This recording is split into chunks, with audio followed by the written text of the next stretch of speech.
Voilà, c'est bon. C'est bon? Ça fait une autre marade. Non, c'est bon, viens, laisse tomber, on n'a pas le temps. Suivez ensemble. Ok. Donc on va commenter ce texte. Tête à Moudbet, je pense. Et qui a cher et qui? Vous l'avez? Regardez à côté des psukim, donnez-moi, je vous l'enseigne sinon. Et qui a cher et qui? Vous l'avez? Shmot Gimel. Amar Akadosh Baruch Hu le Moshe. Vous l'avez? Ok. Parce que quand Dieu, il a donné son nom, Dieu a révélé son nom à Moshe Rabbeinu, il s'est présenté en Ekie, Asher, Ekie. Alors on n'a pas le droit de dire le mot comme il est, parce que c'est un des noms de Dieu. Ekie, Asher, Ekie. Ekie, Asher, Ekie, c'est un nom qui associe d'emblée le présent et le futur. Qui associe d'emblée le présent et le futur. Ekie, je suis, Asher, Ekie, celui qui sera. Ouais, mais le premier Ekie, comme c'est une répétition comme ça, mais par chez lui explique, c'est celui qui est maintenant pointé vers le futur. Vers le futur. Et Asher Ekie qui sera toujours dans cette même dimension. Donc il y a ici une sorte de présent. Mais tu as raison que le premier présent est déjà un présent qui prend un malach. Mais ça c'est pas chouette. Parce que toute révélation de Dieu, c'est pas une révélation d'une contemplation de savoir, c'est une révélation qui te mène vers quelque part. Donc le premier équier, c'est évidemment un équier de révélation du sens de l'être, du sens de la vie, du sens du monde. Mais le chidouche, c'est qu'il dit Asher équier. Asher équier, c'est-à-dire que le sens qui fait sens aujourd'hui, ou l'orientation du monde, elle va avoir une autre orientation infiniment plus grande plus tard. C'est avec ça, il faut toujours savoir ça. Que qu'est-ce que c'est la Torah? La Torah, c'est des chukim que Dieu a donné aux hommes, et la révélation de Dieu qui se fait à travers l'histoire du peuple d'Israël. La Torah, c'est la révélation. La révélation, c'est comment Dieu est Mashgiach, comment il se conduit avec un Israël. C'est pour ça que le Chida dit une chose extraordinaire. Le Chida dit qu'à la fin des temps, on aura toute une partie de Torah qui sont dans les deux nouns renversés, qui est un livre en part en seul. Après une idée dans la Gemara, il y a 7 livres, il n'y a pas de Chamesh Chumashim, il y a Sheva Chumashim, puisque le Bamidbar, c'est 3 livres, puisqu'il y a le premier livre jusqu'au premier noun inversé, Bainsor Aaron Vayomer Moshe, qui est un livre en soi, et le dernier livre, qui est un dernier livre en soi. Et le Bainsor, les deux nouns inversés, c'est quoi? Dit le Chida, il dit que c'est des sodotes extraordinaires qu'on aura à la fin des temps. Or, à première vue, c'est impossible, puisque la Torah a déjà été donnée. Il n'y a aucune révélation, l'Obeshamaïmi, il n'y a aucune révélation qui est plus grande que la révélation du mont Sinaï. C'est pour ça que si un prophète vient vous dire vous pouvez manger du cochon, même si c'est le plus grand prophète du monde, on le tue. Pourquoi on le tue? Parce qu'il ne peut pas avoir de prophétie plus grande que la prophétie de la révélation au mont Sinaï, qui a déjà dit vous ne mangerez pas de cochon. Donc n'importe quel prophète qui peut venir, il ne peut rien faire contre la prophétie, parce qu'il n'y a pas plus haut degré de prophétie que la révélation du mont Sinaï. Donc on ne peut pas se battre contre Sinaï. Donc comment est-ce que le Chida peut dire qu'il y a une partie de la Torah qui n'a pas été révélée, qui sera révélée à la fin des temps? Tout a été révélé au mont Sinaï. Et le Chida explique, c'est très simple, c'est qu'en vérité, la Torah, c'est comment Dieu se conduit avec Am Israël. Or, il y a 2000 ans d'histoire, 2500 ans d'histoire, où on n'a pas le pshat de la Torah. Comment interpréter la Shoah? Comment interpréter l'Inquisition? Comment interpréter? C'est que des opinions, c'est pas de la Torah. La Torah, c'est le sens prophétique des événements qui se passent en Israël. Ça, on l'aura que autant. Le Messie va lui nous donner le Tanakh de ces 2500 ans d'histoire qu'on n'a pas. Donc Dieu, il se révèle. Dieu se révèle toujours dans une intention. La révélation divine, c'est toujours le sens dans lequel va l'être, le sens dans lequel va l'histoire. Et ça passe à travers Am Israël, parce qu'Am Israël, c'est le sujet de l'histoire. C'est lui le sujet de l'histoire. Très bien. Donc, il dit, et qui a géré qui? Mais il y a un deuxième équier, qui est que, et c'est ça qu'il faut comprendre, que, au-delà de la première révélation de Dieu, s'opère une deuxième révélation qui englobe la première révélation. Et ça, on va voir la suite du texte. Donc, il y a écrit, et qui a géré qui? Je serai celui qui sera, on va dire. Je serai celui qui sera. Ça serait le nom de Dieu. Le nom de Dieu serait, je serai celui qui sera. Bien. Amarle Akadosh Baruch Hu le Moshe. Dieu a dit à Moshe, qu'est-ce qu'il voulait dire en disant, je serai celui qui sera? Amor lahem l'Israël, dit au peuple juif, Ani haiti imachem beshibud ze, ve'ani eye imachem beshibud galuyot. Il dit de la même façon que j'étais avec vous dans l'exil de l'Égypte, je serai avec vous dans les autres exils à venir. Dieu se présente comme ça. Drôle de façon de se présenter pour le bon Dieu.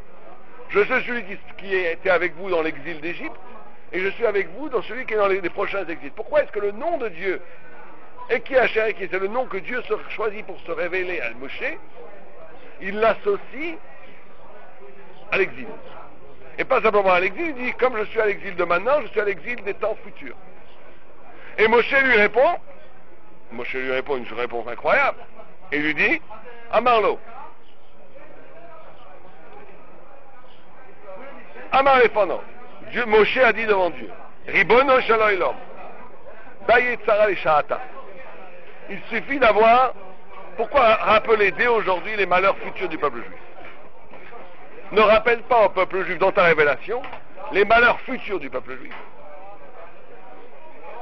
Daït les Tzara Shahata. Amar lo Kadosh Baruch Hu, t'as raison. Dieu a écouté ce qu'a dit Moïse. Omer Lahem, dit le Amor Lahem, et qui est Shalchad Yelech, et qui est m'a envoyé à vous. Et là on est au début de la révélation, on est au début de la Géoula, au début de la Géoula du peuple juif. Mon texte tout à fait, il faut comprendre le pshat du texte. Qu'est-ce qu'il y a en jeu ici? Quelle était la Havamina proposée par Dieu? Quelle est la Kusha de Moshe? Et comment ça se fait qu'on accepte la Kusha de Moshe au point où Dieu change la vie? Donc on a un texte incroyable là. Dieu se présente sous un certain nom. Quelle était la Havamina? Quelle est la Kusha de Moshe? Et comment ça se fait que cette Kusha est si forte qu'elle reste en Maskana? Que Dieu change la vie. Alors d'abord, essayons de comprendre la Havamina de Dieu. Comment ils expliquent les Mefarshim?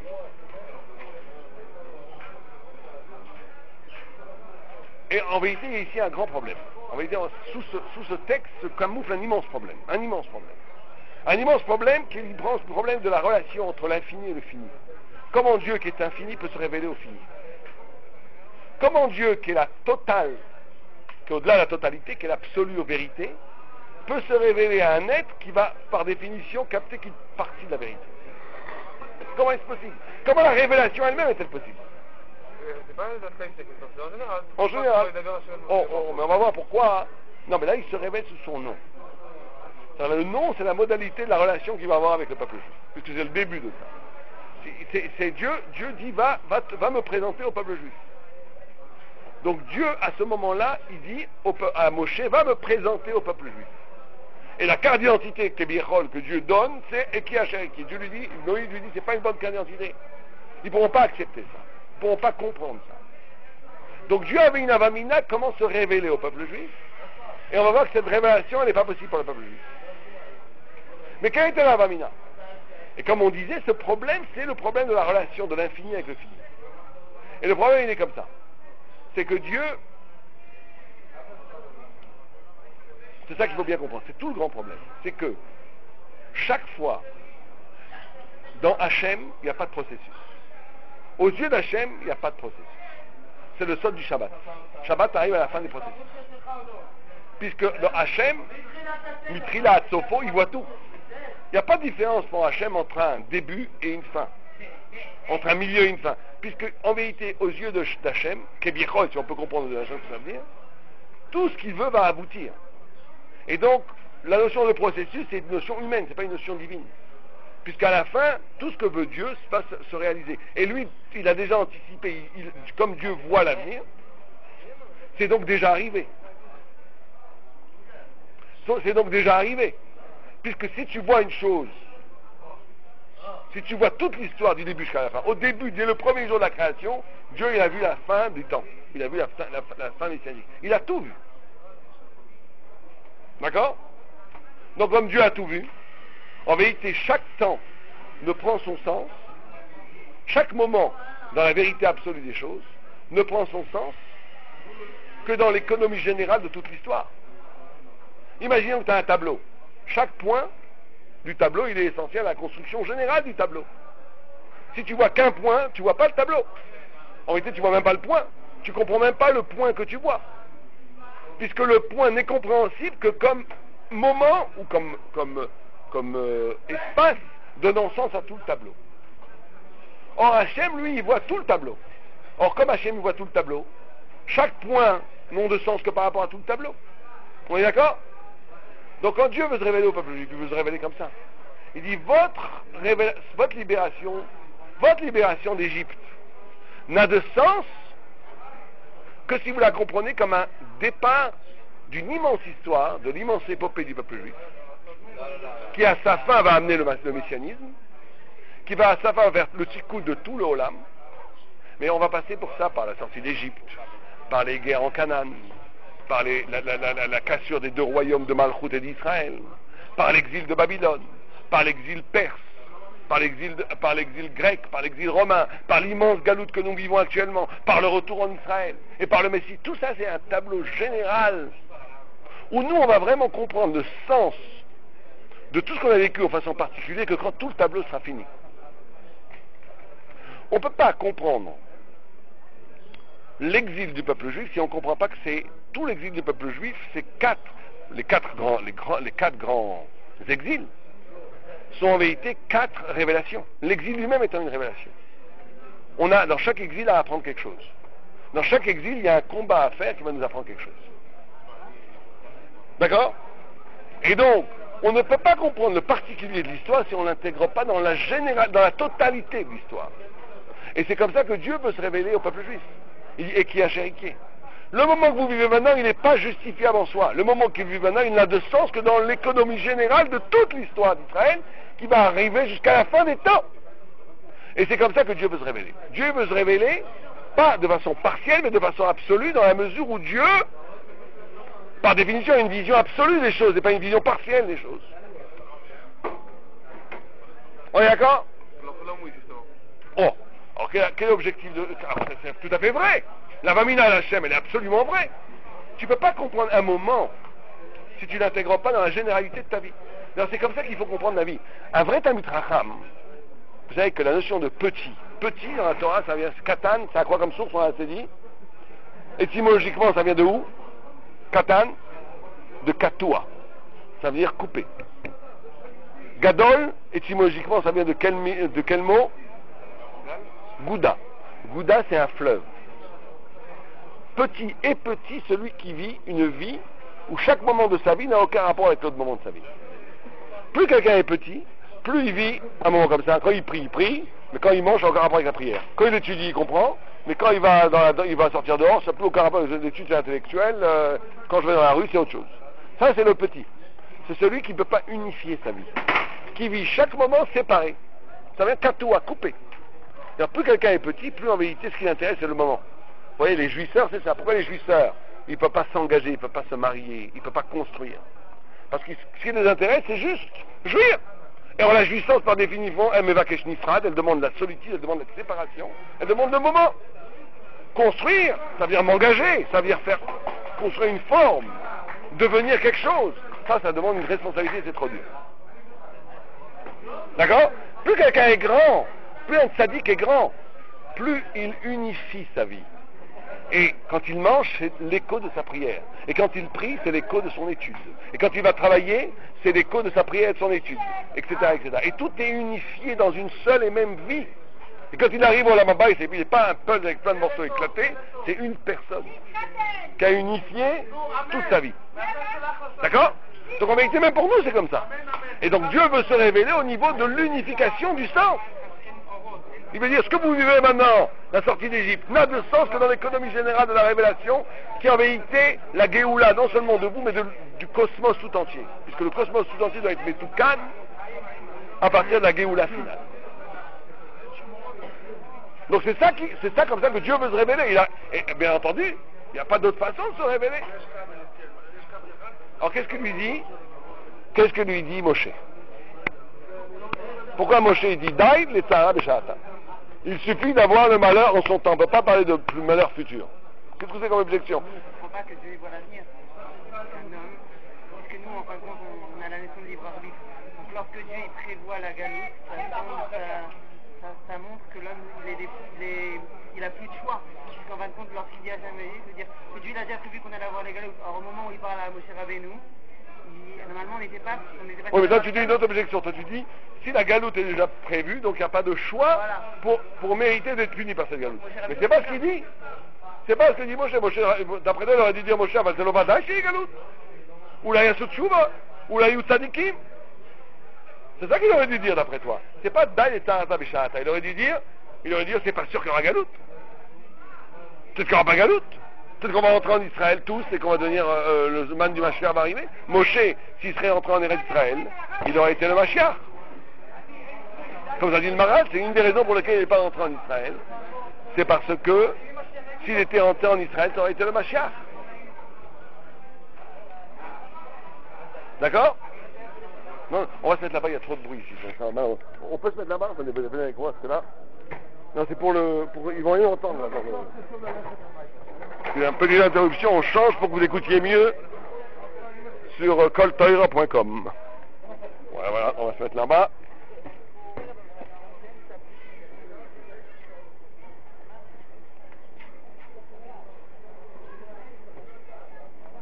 On peut se mettre là, c'est mieux. On va prendre un...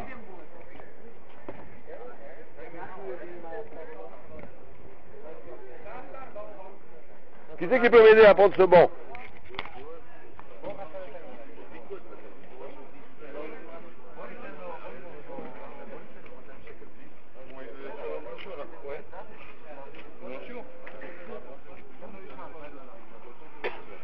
C'est bon, hein, le cours va reprendre dans une seconde. J'espère. Ouais. Et ça enregistre à l'envers, j'ai remarqué. Ouais, bah c'est normal, c'est le temps qu'il reste.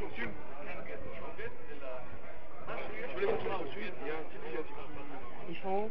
Il a un vers l'entrée du Beth Midrash? À l'entrée, en cuillère David, en cuillère David.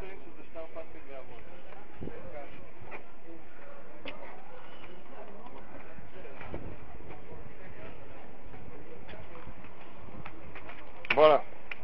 Arrêtez-vous là, ça va être bon. Très bien.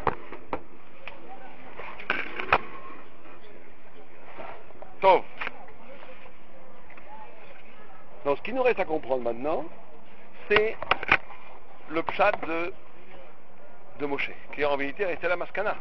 Puisque Moshe, d'après ce qu'il dit, on écoute Moshe, qu'on ne dit pas qui est chéri, qui on dit plus que.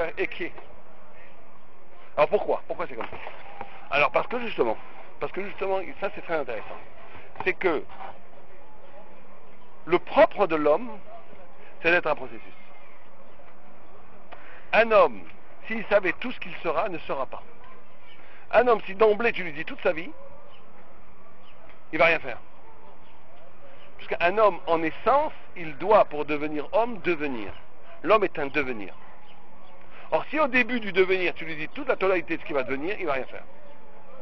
Et quand Moshe lui dit Daï Bishahata, il lui dit Daï Tsarata Bishahata, ça veut dire que l'homme, il vit le moment comme un absolu. Et c'est comme ça que l'homme, il doit vivre. L'homme, il doit vivre que tu sors d'Égypte maintenant. Tu sors d'Égypte maintenant. Et c'est ça c'est ça l'existence, la notion d'existence. Que dans le partiel, tu peux avoir un reflet de la totalité. C'est-à-dire, je sors d'Égypte maintenant. Même si la sortie d'Égypte, on explique un homme au cher Abédou. Et on disait qu'un homme, c'est un devenir. Un homme, par définition, c'est un devenir. Un homme, si tu lui dis toute sa vie d'enfant, tu le tues. Si tu lui dis toute sa vie comment il va être, tu le tues. Parce que tu lui as enlevé la possibilité de devenir. Et donc un homme, tu es obligé de lui laisser, pas juste le choix, c'est pas une question de choix ici. C'est une question que l'homme, dans le partiel, et c'est ça la force de l'homme, dans le partiel, dans une libération qui est partielle, il a déjà, en vérité, il sent déjà toute l'infini. Daï, qu'est-ce qu'il lui dit Daï? Pour un homme, c'est suffisant. Daï, il faut le prendre ici au sens littéral.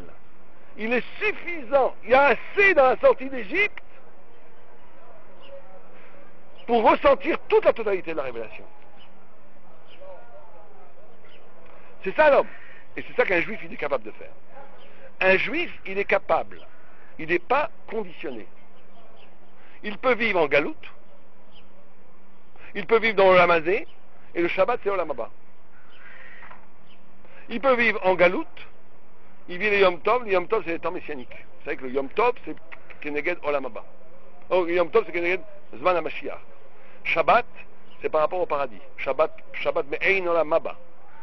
Les Yom Tov, c'est pas Mashiach, c'est exactement. Ochel Nefesh. Tu dois cuire que ce que. Tu vas à l'essentiel. Comme le mot. C'est quoi le Zman HaMashiach? Le Zman HaMashiach, c'est le temps où le monde est Metoukan, il est comme il doit être pour aller au Olam Haba. C'est ça le temps messianique. Le temps messianique, c'est quand tu as un monde qui est orienté vers le Olam Haba. C'est un monde qui ne fait que l'essentiel. Or, c'est qu'est-ce que tu fais à Yom Tov? Orel Nefesh. Le seul travail que tu fais, c'est le travail pour l'essentiel, pour manger. Le reste, tu le consacres à l'étude, à la prière, à la contemplation. Le seul investissement que tu as dans l'Olam Hazé, c'est juste de quoi se nourrir pour pouvoir étudier et prier. C'est ça Olam Haba. C'est ça Zman HaMashiach. Ça amène Olam Haba. Shabbat, c'est pas Olam Haba. Shabbat, je sais pas, c'est pas Zman HaMashiach, c'est Olam Haba. C'est le monde du résultat, c'est le monde de l'absolu. C'est que ça répond à une question que le Harizal il pose. Le Harizal il dit comment ça se fait qu'on fait Isrou Chag, mais qu'on ne fait pas Isrou Shabbat. Or Shabbat c'est plus kadosh que... vous savez ce que c'est Isrou Chag? C'est que le jour d'après, la Gemara dans Mem He, dans Souka, elle dit Kol mi sheose Isrou Chag keilu bana mizbeach veikriv korban. Tout celui qui tout celui qui mange le jour d'après, qui continue la fête de Yom Tov un jour de plus, par un repas et par des boissons, c'est comme s'il avait fait un misbéach. Quel rapport? Pourquoi qu'à Yom Tov? Et pourquoi pas Shabbat? Yom Rishon, il n'y a aucune mitzvah de manger Yom Rishon. Il n'y a aucune mitzvah de continuer Shabbat Yom Rishon. Aucune. Il n'y a pas de Yisrou Shabbat, il y a Yisrou Chag, il n'y a pas Yisrou Shabbat. Parce que justement, le Yom Tov, c'est un Yom qui t'amène vers le Mashiach. C'est pour ça que ça s'appelle Regel, Zman, Moed, Moadim. Moed, c'est quoi en hébreu? C'est le but. Et Regel, c'est aller. Regel, tu vas vers le Mashiach, c'est la direction de l'être. C'est la direction du monde. C'est vers où tu vas. Le Olam Haba, c'est pas une direction. Le Olam Haba, c'est l'absolu. C'est le monde absolu. Pour ça, il n'y a aucun rapport entre Olam Haba et Olam Haba. Tu ne peux pas faire vivre le Shabbat dans le Chol. C'est impossible. Shabbat, c'est pas Chol. Shabbat, c'est Kadosh. C'est pas Chol. Alors que le Yom Tov, tu peux le continuer dans le Chol. À four. Il faut le continuer dans le Chol. D'où l'image du Misbéach. Misbéach, c'est ça le Misbéach. Le Misbéach, c'est la notion de... On dit que le Beth Amikdash a été créé à l'endroit où on a pris le Harabait. Là où il y a le Misbéach. C'est l'endroit où on a pris la poussière, où Dieu a pris la terre pour créer Adam Arishon.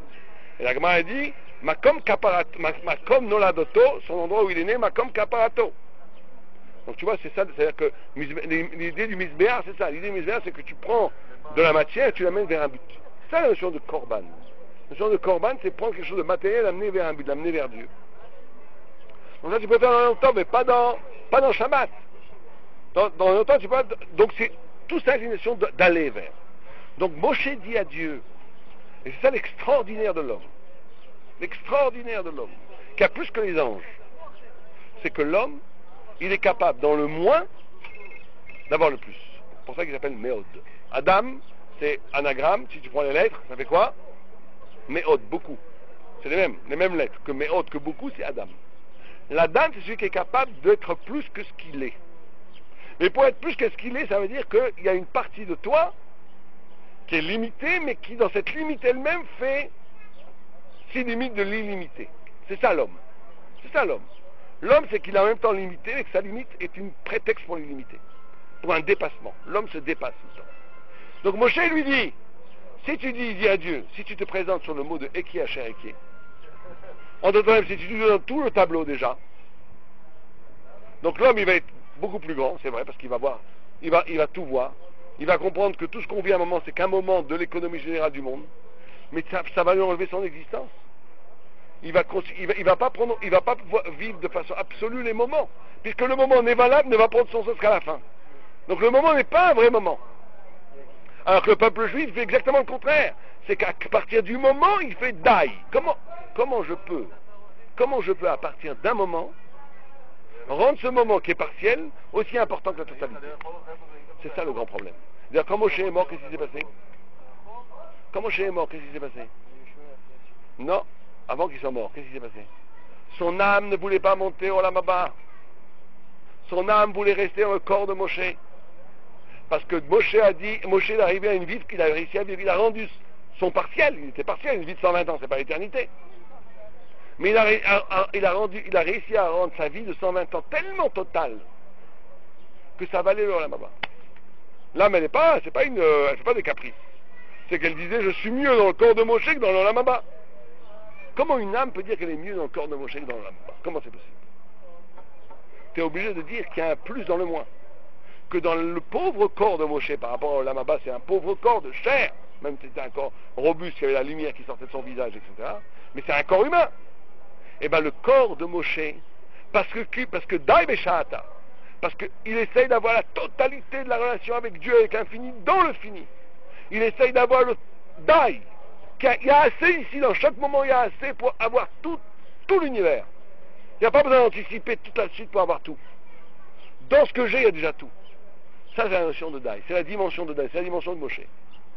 C'est la dimension que Moshe, dans son propre corps, peut être l'équivalent de toute l'éternité, tout l'infini, tout l'Olam Haba. C'est pour ça que l'âme, elle ne veut pas quitter le corps. L'âme, elle est aussi bien chez Moshe dans l'Olam Haba. Il y a un moment, comme le Gaon de Vilna, ce que dit le Gaon de Vilna avant de mourir. Il pleure, avant de mourir, il prend ses tzitzit, il dit, j'ai Olam Haba, d'accord, mais ici, avec un peu de tzitzit, avec des petits tzitzit, on peut gagner des milliards, on peut gagner des mondes. Et c'est le Pirkei Avot qui dit qu'une heure dans ce monde-ci, elle vaut tout l'Olam Haba, et que toute la vie ici, elle ne vaut pas une seconde Olam Haba. Donc il y a deux niveaux. Donc il y a deux niveaux, deux aspects. Il y a un niveau où, au niveau de l'essence des choses, de la vérité des choses, au niveau de la grandeur des choses, c'est évident que le monde du côté de Dieu, du côté de la vérité absolue, on est un monde absolument mensonger ici par rapport à la vérité. L'Olam Haba, c'est des milliards d'années. Et ici, on vit 70 ans, donc, ou 100 ans, mais je veux dire, c'est absolument insignifiant notre vie ici par rapport à la vie d'éternité. C'est insignifiant. Ce que je dis toujours à des gens, comment ça se fait que vous pouvez travailler, faire du business, si vous croyez vraiment en Dieu, investissez dans ce qui est éternel, que vous investissez dans les choses qui vont durer 50 ans, 60 ans. Investissez dans l'éternité. Alors, c'est-à-dire qu'on ne croit pas vraiment, on croit qu'à 99%, mais si on croit vraiment que chaque mitzvah te bâtit un palace en Olam Haba, et que chaque Torah te bâtit des milliers de palaces et des champs et des... Je parle en façon imagée, bien entendu. Comment ça se fait que tu vas passer des heures et des heures pour faire une maison de pierre? Des gens qui travaillent 20 ans pour payer leur pavillon. Comment c'est possible? Alors, ou si on ne croit pas en Dieu, je comprends. Tu dis, moi je ne crois pas en Dieu, donc je crois en Lamazé, je ne crois pas en Olam. Là c'est du sûr, là c'est du peut-être, il vaut mieux investir dans le sûr. Si tu es comme ça, d'accord. Mais c'est quelqu'un qui croit vraiment que c'est clair pour lui qu'à Olam, comment ça se fait qu'il peut perdre autant de temps pour Olamazé? Quelque chose qui est absolument illogique. Qui est complètement illogique. Donc si quelqu'un il s'investit, donc c'est ce qu'on te dit ici. Donc Moshe il te dit, Moshe c'est pas du préserve, c'est pas le pshat passé de dire, voilà le peuple juif va pas supporter, mais tu vas annoncer des malheurs dans 3000 ans, ou dans 300 ans, ou dans 1000 ans. Les premiers malheurs, les premières galoutes après la sortie d'Égypte, ça a été au temps de Révoam, donc on a le temps, hein. Et Révoam, ça veut dire, c'est à peu près, je vais vous dire combien de temps, c'est 500 ans, plus que 500 ans, 500 ans après. 500 ans après Sinaï, après la sortie d'Égypte, un peu plus même. Donc, bon, si je dis en 500 ans vous allez avoir du malheur, ça va pas les faire pleurer. C'est parce qu'en vérité, c'est une autre vision. Moshe a inventé. Moshe dit le point de vue de l'humain face au point de vue du divin. Dieu lui dit la vérité, elle n'est perceptible, elle n'est palpable que quant à la totalité de la vision. Ce qui est vrai. Mais de l'autre côté, Moshe dit, c'est vrai, mais nous en tant qu'humains, on va inverser ça. On va faire une vérité qui dans le moment va avoir toute la vérité. Comment Moshe peut prouver à Dieu qu'il a tort? C'est pas qu'il a tort. C'est que Moshe, il lui dit une vision humaine. Et Dieu accepte. Il a raison. D'un point de vue de vision humaine, c'est la meilleure chose à faire. C'est pour ça que Dieu, il a fallu faire ça. il ne le savait pas vraiment, mais Dieu te crée l'homme pour que l'homme soit capable de dire une vérité qui n'a pas été énoncée par Dieu. C'est toute la notion de Torah Shebalpé. Toute la notion de Torah, bien sûr, puisque Dieu il dit, Dieu dans le Marloquet entre Rabbi Yeshua et Rabbi Eliezer, tout Rabbi Eliezer dit à Achai comme ça, et il dit que Dieu vient de dire que j'ai raison, et Dieu dit il a raison, Malachem et Rabbi Eliezer, et Rabbi Yeshua de Rabbi Shammai, nous on va dire la Torah comme nous on veut qu'elle soit dite, et Dieu dit, ils m'ont rendu éternel mes enfants, ils m'ont bien eu mes enfants. Dieu veut ça, Dieu veut. C'est ça toute la création de l'homme. Toute la création de l'homme, c'est la capacité de créer une vérité, puisqu'il y a la liberté, une vérité qui n'a pas été énoncée par Dieu de façon absolue. Et donc il y a une possibilité de rajout de lumière. De rajout de lumière par le bas. Par le bas. Donc là on dit, et Moshe là il a raison, il dit que ça doit être comme Moshe. Ça doit être comme Moshe. On va la suite du texte.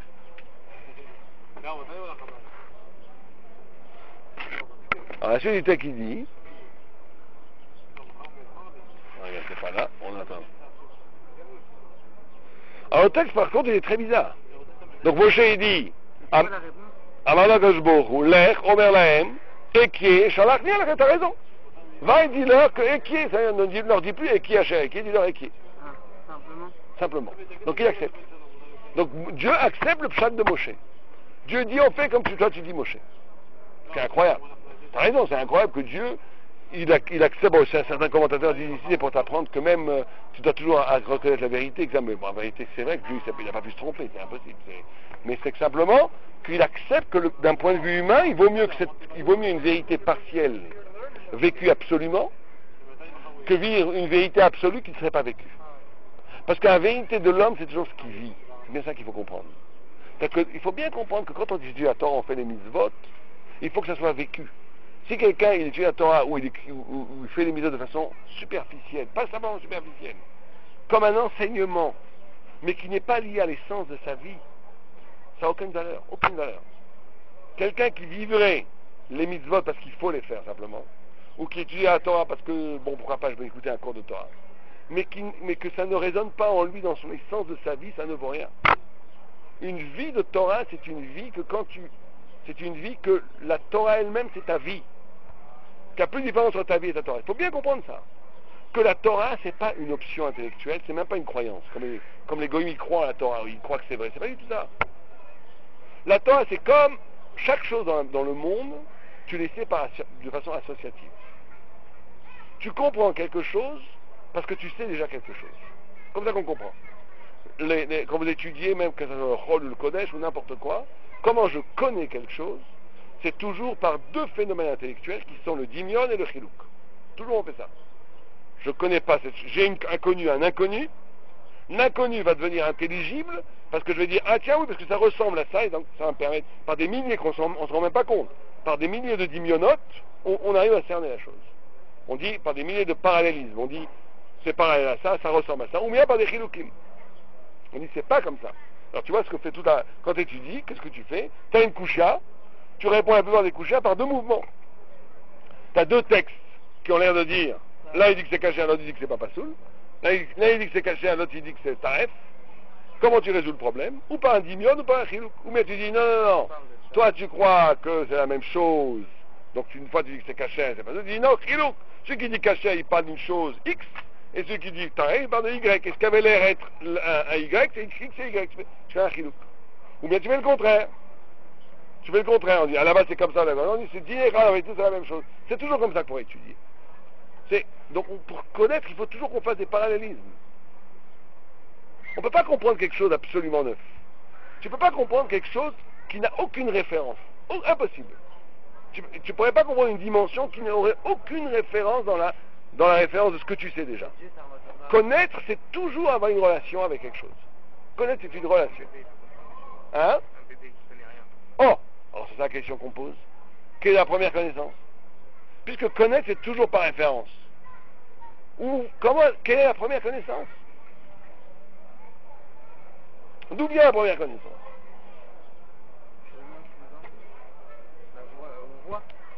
Mais comment tu peux comprendre ce que tu vois? Comment tu peux donner sens à ce que tu vois puisque tu n'as rien, aucune référence? La première chose que... Bon, ça c'est une réponse, mais de façon plus profonde, c'est que parce que la première chose que tu te connais, qui n'est pas justement transitif, c'est le fait même que tu existes, c'est l'existence. Tu ne sais pas que tu existes parce que tu fais un pile-poule. Si par exemple j'arrive à éjecter, je peux te faire douter de n'importe quoi, mais je ne peux pas te faire douter que tu existes.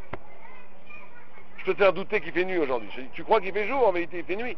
Mais toi tu vois qu'il fait jour, c'est parce qu'on t'a mis ici de la lumière bleue, mais en vérité il fait nuit. À la limite tu pourrais commencer à douter. Si vraiment je commençais à te montrer qu'il est 7h du soir et que c'est illogique qu'il fasse nuit, tu pourrais douter qu'il fait, en vérité il fait jour. Voilà.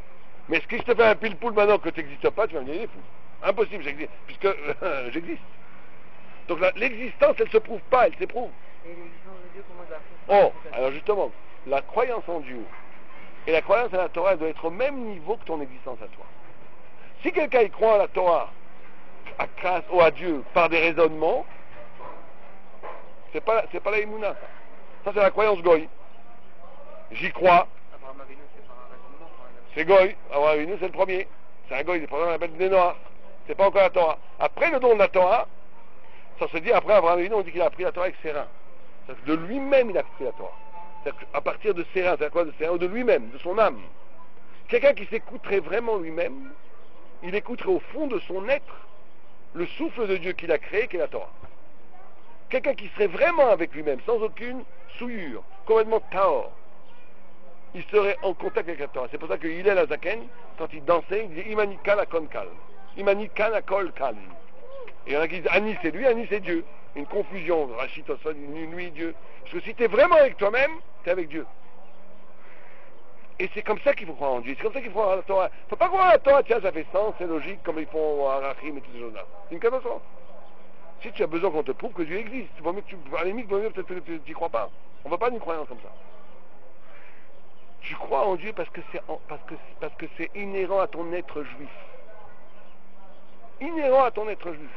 Inhérent à ton être, inhérent à ta neshama, inhérent à toi-même. Tu dois croire en Dieu à ce niveau-là, à cette existence-là. C'est ça, vivre la Torah. Vivre la Torah, c'est que l'intrigue de ton être, l'intrigue de ta personnalité, ce que tu es, pourquoi tu as été créé, est lié à la Torah et au mitzvot. C'est la même chose, c'est un. C'est un. C'est ça que dit Moshe à Hachem. Il dit, si tu nous montres tout le grand plan, et si on a tout compris, si on va comprendre ça maintenant, le moment qu'on vit maintenant, on va le comprendre comme un des éléments de l'économie générale de la libération, on va zigouiller l'existence. On va être comme toi, comme Dieu, on va tout voir, la vérité. C'est très bien, mais ça va nous enlever la possibilité de vivre la Torah au niveau de l'existence. Parce que nous, on est obligé de vivre quand le moment comme un absolu. On doit être, ce que je vis maintenant, ça doit être un absolu. Je dois être prêt à mourir pour la Torah. Maintenant, si je vois tout, je vais être trop je vais avoir un savoir divin qui va m'enlever le poids de l'existence. Ça sera plus absolu, puisque ce moment n'a de sens que dans l'économie générale de tous les autres moments. Donc le moment, il n'est pas absolu, il est relatif. C'est relatif, j'ai un engagement relatif dans le moment, je ne peux pas vivre comme un juif. Daya Beshata, Daya, c'est pas dit, ça suffit d'avoir assez de malheur. Le pshat, c'est de dire, gagnons le moment suffisamment pour l'éternité, sans passer par la connaissance de l'éternité. C'est le moment lui-même, partiel, qui peut révéler de l'infini. Alors ce qui est bizarre, c'est la suite. Parce que la suite, la première, elle n'a aucun rapport. Vas-y, lis la suite.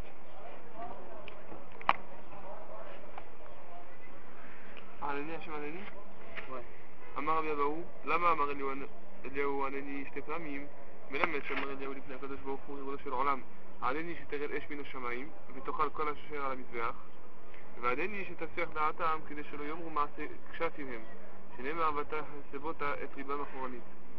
Alors quel rapport avec la choucroute? Tout d'un coup on passe à Eliyahu. Vous connaissez l'épisode avec Eliyahu?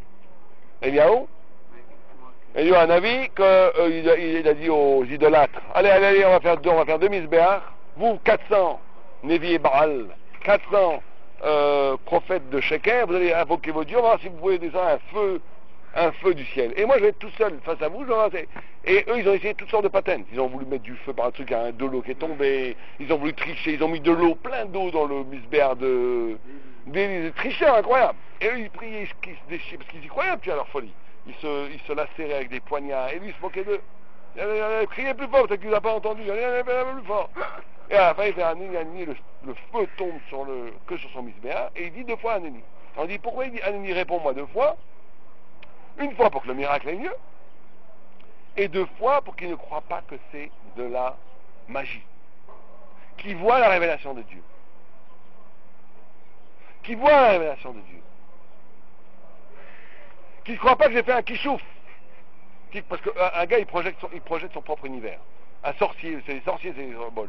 Lui, quand il voit un kadosh, il va dire, moi, c'est un sorcier plus grand que moi, mais comme les premiers sorciers de Paro, de Mitzrayim.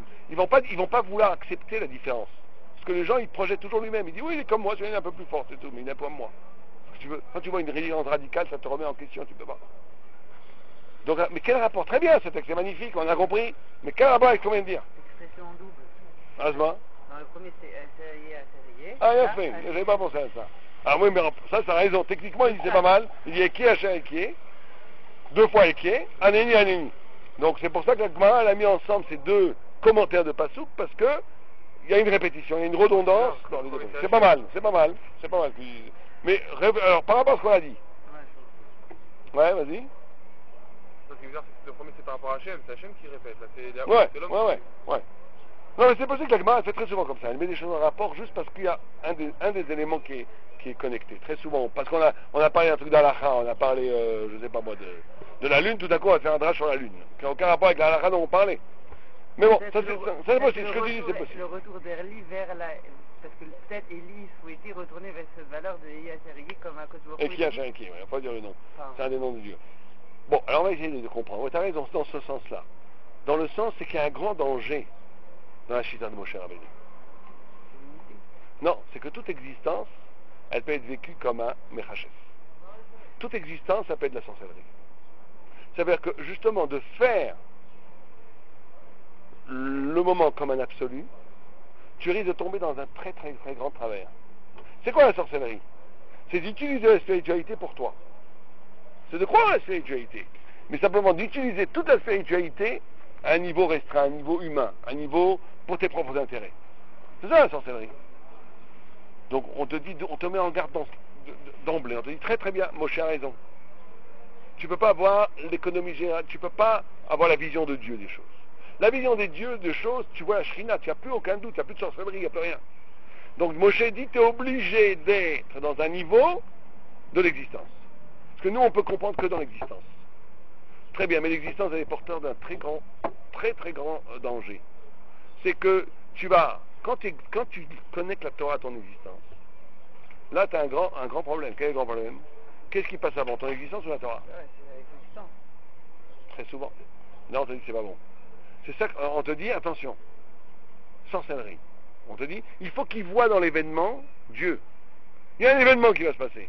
Cet événement-là, je peux voir de la sorcellerie, c'est-à-dire moi-même, projection de moi-même, eux ils sont des sorciers. Ils voient un miracle, qu'est-ce qu'ils vont dire? Sorcellerie. Ou bien ils prient, non. Que les sorciers eux-mêmes voient un miracle, voient l'infini, voient la transcendance, voient Dieu, voient la Shrina. Quel rapport avec notre histoire ici qui est de l'existence, du temps, de l'absolu? Quel rapport? C'est un très grand rapport. Parce que Moshe a raison, que l'homme ne peut vivre la Torah qu'au niveau de son existence, qu'il n'est pas un malach qui voit l'économie générale détachée des choses. Il est obligé de vivre dans l'existence la Torah. Mais dès que tu vis dans l'existence de la Torah, tu risques un grand retournement, que la Torah devient ton existence. Et que ton existence, c'est donc tu vis la Torah pour toi. Donc ce qui est important, c'est toi. Là, on te dit attention. Tu dois en même temps vivre la Torah à ton niveau complètement. Et c'est là où c'est très dur.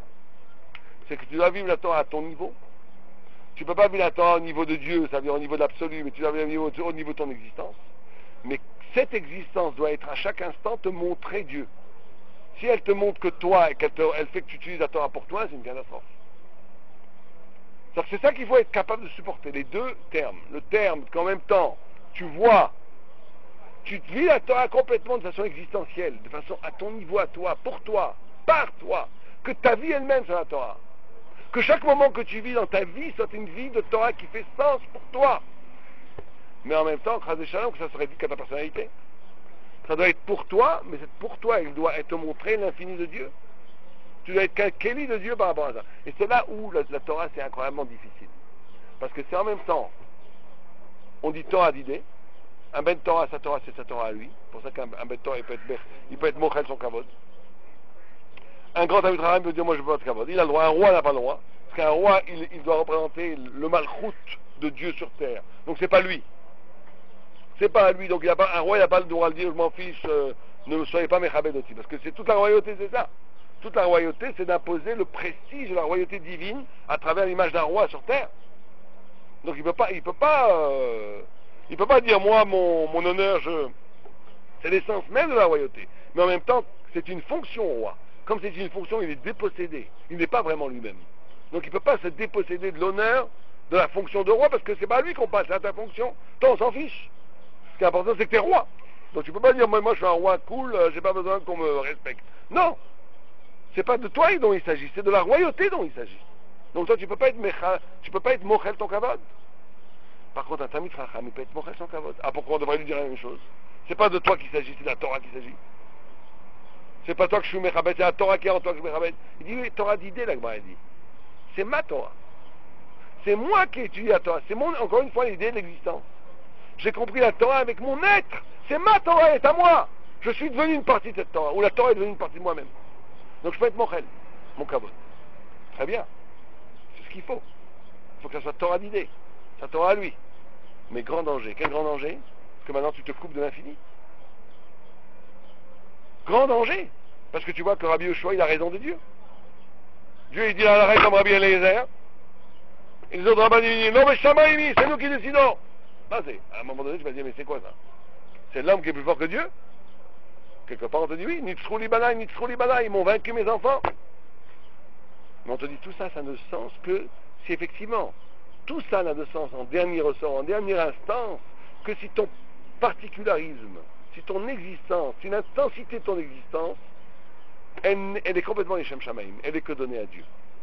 On voit la Shrina à travers toi.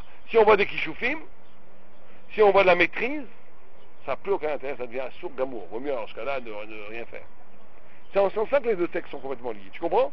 Les textes sont liés au moment où on te dit qu'il ne faut pas que ta Torah devienne un kishouf, devienne une maîtrise de la spiritualité pour toi-même. Donc c'est là où c'est très fin. C'est que d'un moment, tu dois être complètement toi-même dans la Torah, et d'un moment, tu dois être complètement désinvesti de la Torah, par rapport à toi-même. Tu dois être complètement toi-même et désinvesti. Tu dois être complètement les Shem Shamaim et complètement toi-même. Quand tu as les deux en même temps, là tu es un Talmid Chacham, là tu es un tzaddik. C'est comme si on te disait, c'est là où c'est très dur, on ne se rend même pas compte jusqu'en vous les choses. On te dit, tu dois avoir un engagement total, et dans cet engagement total, tu dois avoir un désinvestissement total, et le désinvestissement et l'engagement sont pratiquement la même chose. Et ça, c'est très dur. C'est la grande épreuve de tous les grands tzadikim. Un grand tzaddik, il est toujours éprouvé à un moment donné avec sa propre doucha. Son plus grand yatzera, c'est sa doucha, c'est pas son yatzera. Le plus grand yatzera du tzaddik, c'est pas son bien, c'est son tov. Parce qu'à un moment donné, son tov lui-même fait obstacle à Dieu, fait voile à Dieu. Il est tellement chargé de Torah, de sainteté, qu'il peut s'auto-suffire. Là, on dit Chazé Shalom, sans céleri. Il faut toujours revenir à Dieu. Toi, t'es rien. Ah, tu viens de me dire que je suis tout. Ça doit passer que par moi, que par moi. T'as raison. Ça doit passer que par ton existence. Tu dois, toi, t'engager. Dieu, il veut même que tu dises des psats dans la Torah qu'il n'a jamais dit. Dieu, il veut que ce soit toi qui sois l'image du tzaddik. Très bien. Mais d'un autre côté, si ça t'en fait maintenant l'absolu, toi-même tu fais l'absolu, tu as tout caché, c'est idolâtrie. Tu dois complètement t'annuler devant Dieu. Donc en même temps être toi-même et en même temps t'annuler. D'ailleurs, ces deux dimensions, elles existent dans l'étude. Vous savez que la bikiyut, c'est une dimension d'annulation. C'est passif. Tu dois recevoir la Torah. C'est la Gdusha. Le Yun, c'est toi. Le Yun, c'est quand toi tu sors tes sfarot à toi. C'est ton. Et les deux doivent. C'est pour ça qu'on étudie la bikiyut et le Yun, c'est pas juste on étudie technique d'étude. C'est les deux sont indispensables dans la voie d'Hachem. Parce que là, c'est une dimension de bitoul, et l'autre, c'est une dimension de développement. Et les deux vont ensemble. Il faut se développer sa personnalité, en même temps, mévater la personnalité. Et les deux vont ensemble, les deux, c'est une unité. Parce qu'à la fin, parce que la structure profonde de l'homme, elle n'est pas nucléaire. La structure profonde de l'homme, c'est pas mon noyau, moi et les gens autour de moi. La structure profonde de l'homme, c'est le souffle de Dieu. Et donc, plus je me désinvestis de moi-même, plus je suis moi-même, plus en vérité, je m'éloigne d'une crispation égotique, égoïste de moi-même. Je ne suis pas un égo, je suis une âme. Comme je suis une âme, plus je deviens un âme, plus je deviens humble, plus je me désinvestis de mon contrôle, plus je deviens moi-même. Plus tu es prêt à mourir pour Dieu, pour la Torah, pour les autres, plus tu donnes, plus tu deviens toi-même, moins tu te perds. C'est ça le grand secret de ce texte. J'ai une question par rapport à l'expression. En fait, comment vous avez déduit ce que vous avez dit par rapport à la deuxième partie, à l'animation? C'est les commentateurs, si tu regardes un peu, ils disent ça. Non, mais par rapport à l'expression, lorsqu'il dit Shita Siar Datam, qui dit Shilo Yamru Maasek Shavim M. Sur qui il dit ça? Sur qui il dit ça? Eliaou, il dit ça sur les Goïm. Donc, or vous avez fait le lien par rapport aux Juifs que le Ben Israël lui-même. Oui, non, t'as raison. La Gemara, elle amène ces deux Maasim, ces deux Midrash, pour te mettre, le deuxième Maasim, pour te mettre en garde de ne pas être comme ces Goïm-là. C'est ça qui est important. Ah, de ne pas aller que les Juifs, on a que nous, on ne croit pas que c'est la sorcellerie, qu'on ne réduit pas la Torah à une maîtrise du spirituel. D'accord. Alors d'un autre côté, on vient te dire qu'il faut que tu passes à la Torah pour ton existence. Tu comprends? C'est ça le problème, c'est ça la contradiction, c'est la grande difficulté à arriver à faire. De faire les deux, c'est très très dur. Bien, y a-t-il des questions? Pas de questions? Call to. Combien il y a eu là? 42 minutes?